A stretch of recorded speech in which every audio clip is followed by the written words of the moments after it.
At 7:26, do you ever worry about the price of houses in your area? Yes, some groups have taken matters into their own hands on this now by building affordable homes for local people. Now, this has been such a success that the government wants to see it happen more often, so it's given the Community Housing Fund a cash boost. Ben's been finding out more. It might be beautiful, but it's expensive. In Lyme Regis, house prices have soared. They're up nearly 30% in a decade, and it means most ordinary people are priced out. But Keith, his wife Lorna and friend Robert have decided to do something about it. They've set up what's known as a Community Land Trust. I felt that it would be great to put something back. It all started back in 2012. They were granted funding to get through the planning process.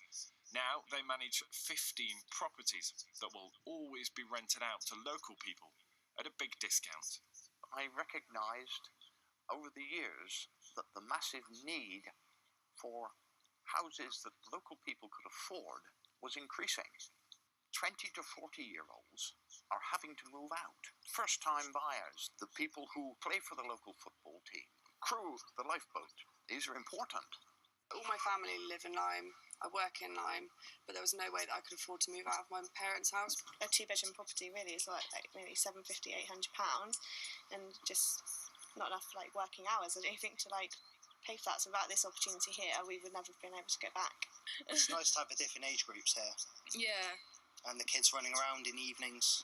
But knowing we've been born and bred here, we should be given a chance anyway. But it's not just down in Lyme. Community groups are cropping up across the country, including here in Leeds. In 2008, there were just 16 groups, and now there are more than 240. And so the government has now committed another £163 million over the next 2 years to be handed out by local councils to groups that have got potential projects lined up where they live. Steve Hoey is already involved in getting affordable housing on new developments like this, but hopes to get hold of some of the new funding too. Leeds City Centre is a very expensive place to rent, so we want to make those homes available to people who are on low incomes, working families, people who wouldn't normally be able to access decent housing. We could use it to build new build homes, renovate empty homes, and just get projects through to the next stage of reaching their ambitions to create affordable housing. The cash will be a welcome boost. There are plans afoot for 5,000 new homes just like this.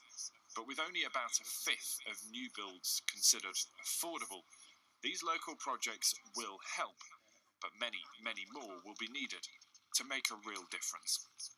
Ben Thompson, BBC News.